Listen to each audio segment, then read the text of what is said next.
Okay? As I will show you, the great innovation of the past 100 years is to convince people that money is God.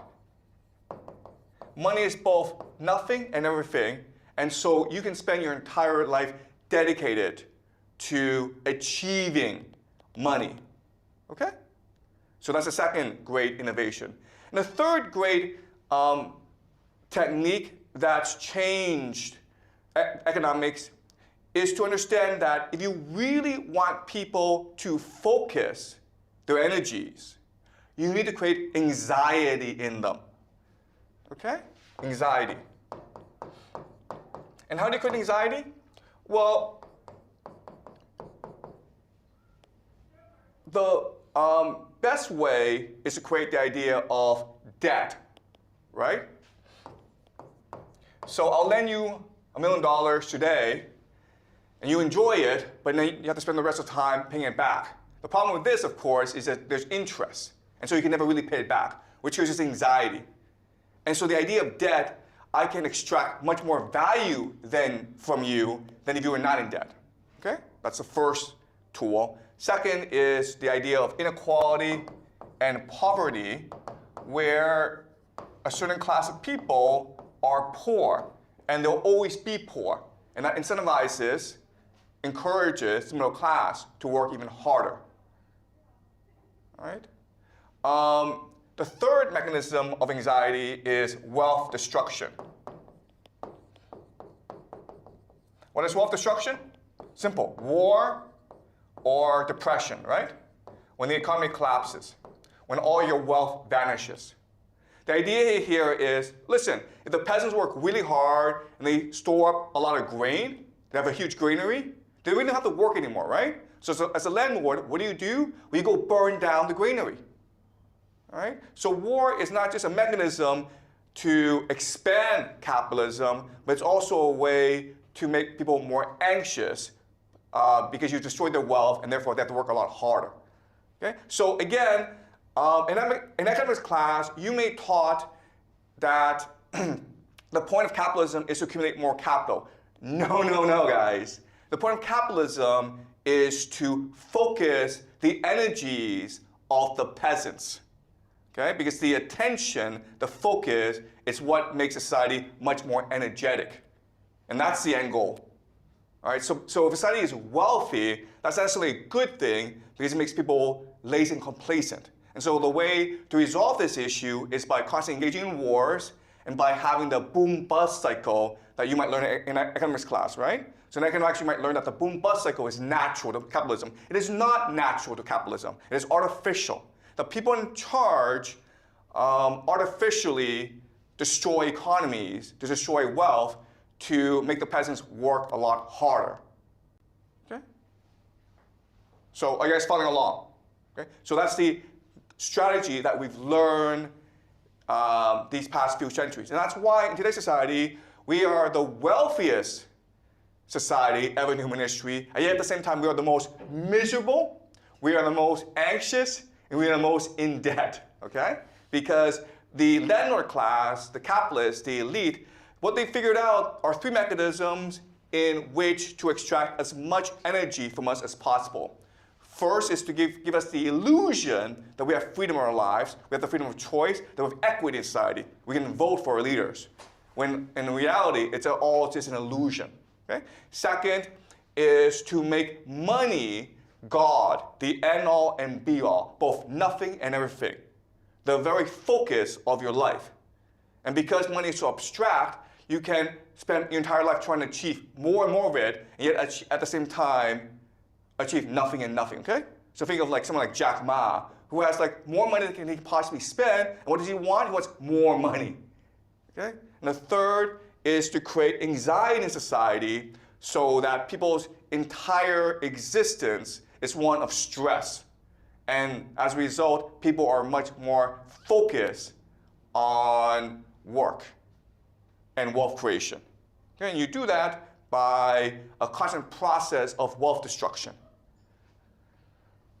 All right? So, but the problem, of course, is that when you push people too hard, When it becomes so obvious you're exploiting people, then people will eventually revolt against you.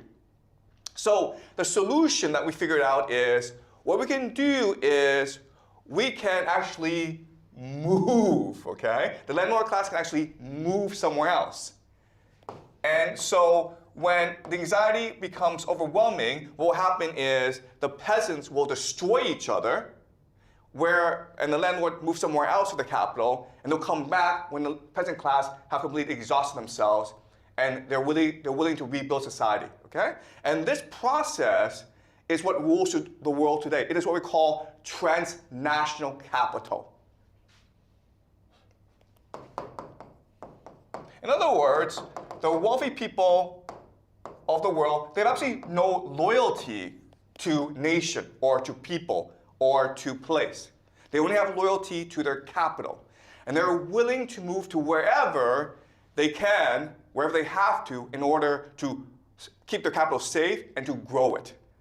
And that's why a lot of people today are moving to Dubai or Hong Kong or Singapore. They don't care. They may not be of that place, but they'll go wherever they need to in order to pay less taxes, in order to avoid the social conflict created by their policies, okay, in order to find better investment opportunities.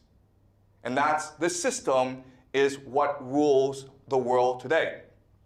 But then the question is, okay, in concrete terms, what really is transnational capital? What allows transnational capital to function, to be able to move from place to place?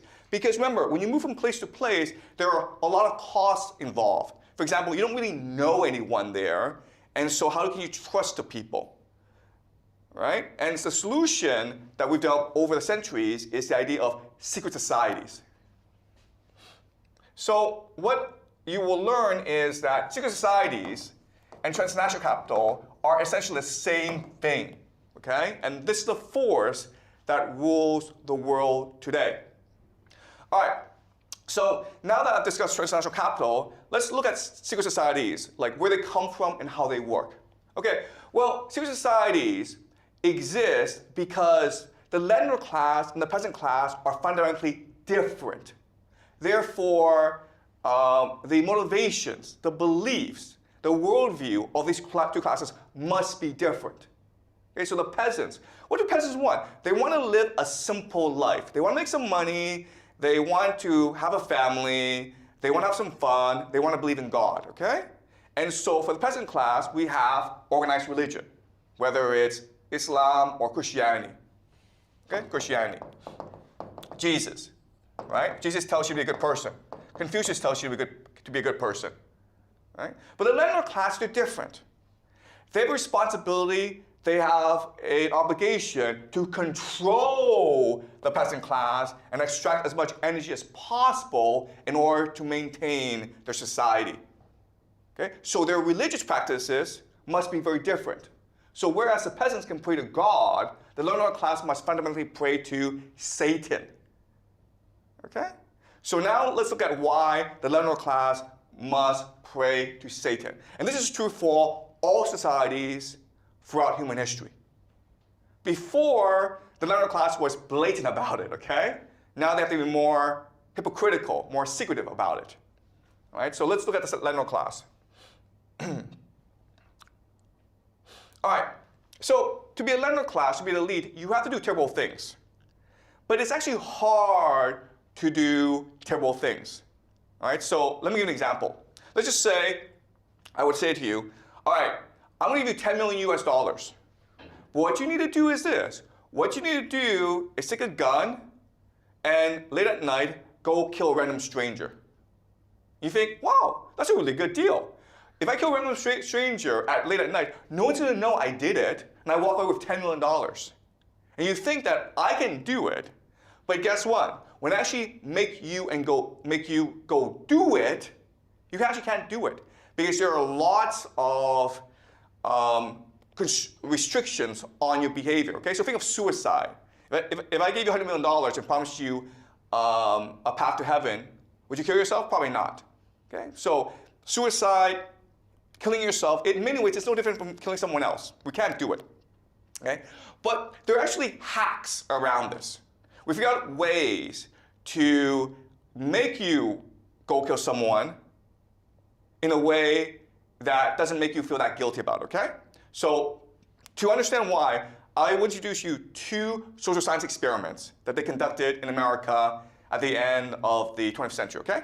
The first is something called the Milgram experiment.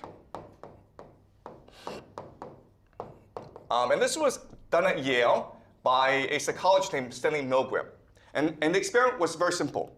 What he would do is he would set up an actor, okay? This is an actor, okay? Or what we call Confederate. And the person would be hooked up to an electric chair, right?